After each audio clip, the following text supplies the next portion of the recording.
Hi guys, ngayon ko lang na-realize na pag andito sa bahay ang asawa ko, si Mrs.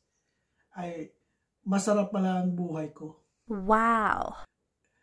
Talaga pag wala yung isang tao, no, doon mo ma-realize ang value ng isang tao, no. Biruin mo pag nandito yung asawa ko, siya yung magluluto sa akin. Pagdating ko, kakain na lang. Lalaban niya yung lahat ng mga damit ko.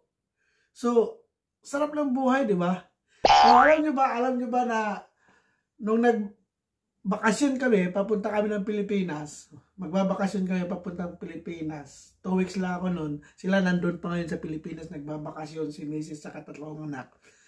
Bago kami magbakasyon, ang kabilin-bilinan ng asawa ko, guys, ang kabilin-bilinan niya sa akin, wag na wag ko daw iasa ang paglalaba sa tita ko at saka tito ko. O hindi naman talaga. Of course, hindi ko iaasa sa kanila. Yun, nakakaya naman.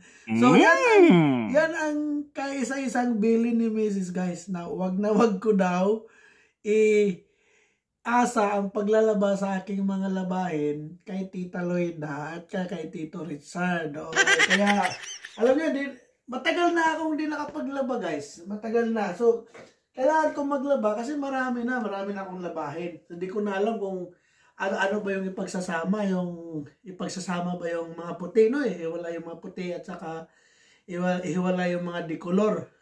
So, at ito pa guys, no, ito yung nakakatawang part. Kaya dawag ko daw yung ipaglalaba yung awag ko daw iasa sa ang paglalaba sa kay Tita Loida at sa kay Tito Richard kasi kadiri na yung mga underwear.